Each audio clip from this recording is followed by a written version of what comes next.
allumons le F22. Vous allez voir, ça c'est le numéro de série pour éviter les contrefaçons.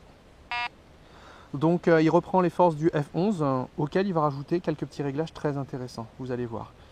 Le premier, c'est le volume.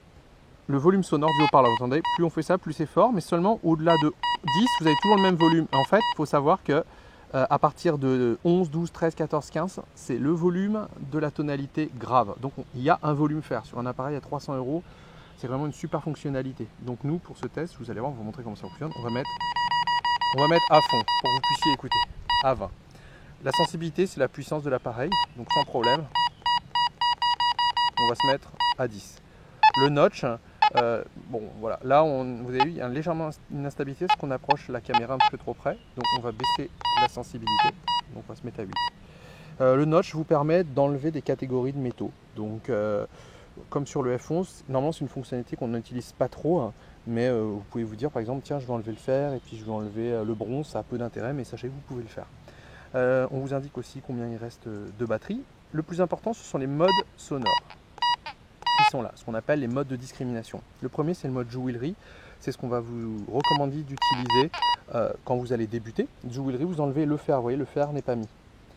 Ensuite, en mode coin, vous enlevez le fer, mais vous enlevez un petit peu aussi l'aluminium. Le problème, c'est que si vous enlevez l'aluminium, vous laissez passer un petit peu l'or. Alors même si vous dites que vous avez toujours l'or là, les tout petits morceaux d'or et des alliages, vous ne les aurez pas. Donc ne pas utiliser le mode coin, on vous le déconseille. C'est la même chose que sur un ACE 250. Le mode artefact, en fait, vous avez tout, et même le fer qui va sonner en grave. Donc c'est le mode avec le moins de discrimination. Et en fait, vous avez le mode custom, qui est quelque chose d'absolument génial, parce qu'en fait, dans ce mode-là, tout simplement, vous assignez une tonalité à une catégorie d'objets, en fait, et à une conductivité. Alors vous allez voir que quand vous mettez le mode custom d'origine, tout sonne pareil. Le fer, le bronze, toutes ces choses-là. Si jamais vous êtes perdu, il faut savoir que vous pouvez remettre à zéro l'appareil, vous l'éteignez. Et ce que vous faites, vous restez appuyé sur menu et là. Et là, il va se remettre à zéro. Donc vous restez appuyé, vous l'allumez en appuyant sur ces deux touches-là, vous attendez 2-3 secondes et après il se remet à zéro. Donc il n'y a pas de risque de se tromper. Vous avez bien évidemment un pinpoint, donc regardez notre cible, elle est là. Et là, le pinpoint. Plus on va se rapprocher, mieux ça va être. Et là, vous avez l'alerte quand vous êtes trop près. Ça vous évite de creuser sur des gros cibles métalliques, par exemple un obus ou un fer à cheval très profond. Ou alors ça vous indique simplement que vous êtes en contact vraiment avec la cible. Vous voyez, là, comme ça, vous n'allez pas l'abîmer au moment où vous allez creuser. Vous voyez, là, vous avez l'alerte. Qu'est-ce qu'on peut vous montrer d'autre en fait? Maintenant, ça va être surtout les réactions de l'appareil sur le fer. Alors, augmentons le volume. On va se mettre à 20. Là, ça veut dire que le volume grave va être à fond. Donc, passons en mode jewelry. Oui, notre clou est ici. Là, il est en fer, on passe. Et là, en mode jewelry, on ne l'a pas. Oui, ça crachote. Normal, on a enlevé le fer ici, vous voyez. Maintenant, passons en mode artefact. Ah là, vous voyez que le fer, on doit l'avoir. Donc, vous entendez? On l'a, le grave. Aigu.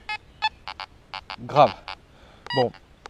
L'avantage de faire sonner en grave des objets, c'est que par exemple, si vous baladez en forêt dans un endroit où il n'y a absolument rien et que vous mettez à entendre beaucoup de graves, ça veut dire que vous êtes peut-être sur un ancien lieu d'habitation, qui a eu un feu ou du passage, c'est peut-être les anciens clous. Donc si vous mettez la discrete à fond et que vous ne faites pas sonner les graves, vous risquez de manquer ces choses-là, ces endroits qui peuvent être intéressants et qui requerraient par exemple un balayage plus minutieux.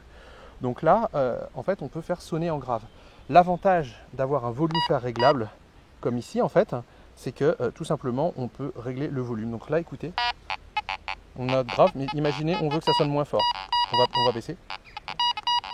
Vous entendez? Le grave sonne moins fort. Nous, ce qu'on va vous conseiller généralement, ça va être de faire sonner tout en grave. Même sur un terrain qui est très pollué, en fait, le fait de faire sonner en grave, ça vous indique si vous êtes sur un endroit où il y a de l'occupation. Et le fait de pouvoir baisser la tonalité grave, vous voyez, le grave ne sonne pas fort, vous entendez. Par contre, l'aigu, lui, il sonne très très fort. Et ça, c'est quelque chose de vraiment très bien. C'est-à-dire qu'on peut régler le volume fer comme sur un appareil haut de gamme. On peut le faire aussi sur l'Eurotech Pro de Tecnetic, d'ailleurs c'est pour ça qu'ils sortent de la même usine. On va vous montrer maintenant la fonction la plus intéressante, c'est le mode custom, on le retrouve sur le F22 et le F44. Il permet d'assigner à chaque catégorie de métaux selon leur conductivité une tonalité bien spécifique. Il y a 4 tons. Le premier, c'est celui-là. C'est ce qu'on appelle le VCO, c'est le son du canard. Plus la cible est loin, plus il va faire un bruit faible. Plus on se rapproche, plus il est fort, avec la fameuse alerte. Donc, pour nous, c'est le meilleur son, c'est celui qu'on retrouve sur le G2 et sur l'Eurotech. Alors, comment faire? On se met déjà en mode custom. Une fois qu'on est en mode custom, on reste appuyé longtemps. Là, vous voyez, le mode fer est là. On s'est mis sur 1 pour que ça fasse du grave. Mais imaginez, on veut que ça sonne un peu moins grave. Regardez, on y va. Vous entendez? Pas de souci. On peut assigner la tonalité qu'on veut. On va recommencer. Regardez. Imaginez qu'on veut faire sonner en grave. Pas de problème. Et là, en aigu, pardon. Vous voyez, le fer sonne en aigu. Mais bon, la logique veut que quand même le fer, eh ben, on le fasse sonner en grave. Et là, regardez. Alors, n'oubliez pas que, bien entendu, pour que le son grave se fasse entendre, il faut que vous soyez à plus 10 de volume. Sinon, qu'est-ce qui se passe? On n'entend pas le grave. Parce que 11, 12, 13, 14, 15, 16, 17, 18, 19, 1, c'est le volume grave. Là, on l'entend, vous voyez. Et si on baisse, le volume baisse. Donc, là, on a mis du grave. Continuons maintenant. On va se dire de 2 à 5, c'est l'or, c'est la moyenne conductivité. Bon, on va dire, on va mettre un son proche du grave, mais pas du grave. Donc, qu'est-ce qu'on fait? Pareil. Là, on veut aller sur le 2. Là, vous voyez, tout est en VCO. Hein. Tout fait le même bruit. Donc, non, on va lui dire, on ne veut pas mettre un grave. On va mettre ça. Hop, c'est bon. Et là, regardez. Pardon. Ça, c'est un 5. Donc, le but du jeu, en fait, va être de mettre sur la tonalité 2 ou 3 toutes ces choses-là. Maintenant, allons voir celui-là. On va le mettre en aigu quand même, hein, parce que la 10 centimes Napo, c'est ce qu'il y a de plus aigu. On y va. Et là, regardez. Elle est aiguë. Et ça, c'est grave. Maintenant, on va essayer avec une bague en or qu'on va poser ici, qui a une conductivité qui est moindre. Alors, on va regarder. Elle a une conductivité de 3. Imaginez, on veut que ça sonne ce qu'on appelle en aigu aussi. Donc, on va continuer. On a vu qu'elle faisait 3. C'est pour ça que je vous conseillais tout à l'heure de tout ce qui est 2, 3, c'est des bonnes cibles. On va se le mettre en 3 peut-être. Et là on y va. Donc vous allez voir que maintenant, comment elle sonne. La bague en or, elle sonne en médium. Maintenant, si on veut la faire sonner en aigu, qu'est-ce qu'on fait? On recommence. Là, on va la mettre en aigu. Là on est bien, et là regardez. À chaque objet, chaque conductivité, on peut vraiment assigner le son qu'on veut. Et ça, c'est absolument génial. C'est des fonctionnalités qu'on a sur des appareils bien plus onéreux. Nous, ce qu'on va vous conseiller de faire, c'est ça. C'est tout simplement de faire sonner le fer en grave, de mettre 2, 3, 4, 5 en mode VCO. Et le mode VCO, c'est ça en fait. Vous allez voir, pour nous, c'est le meilleur ton. Excusez-moi, on y va là. Remettons-nous en mode VCO. Regardez, c'est ça. C'est le fameux ouin-ouin. Et là, regardez. Donc, ce qui est très aigu, très conducteur, on vous conseille de le mettre en 4. Et ce qui est peu conducteur, c'est de faire un son plus long pour ne pas les manquer. Surtout, ça vous indique la profondeur, regardez. Plus on se rapproche, plus le son est important. Et là, en fait, vous avez plus ou moins le réglage d'un G2 ou d'un Goldbug. Tout ce qui est très conducteur sonne en aigu. Tout ce qui est moyen conducteur sonne en VCO.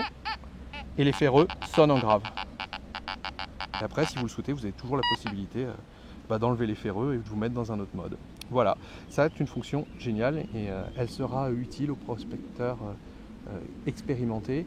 Et c'est vraiment ce qui fait la force du F22 par rapport à d'autres appareils. Ça, combiné au fait que l'écran soit résistant à l'eau et que l'appareil passe la plage, c'est vraiment un super point pour le F22.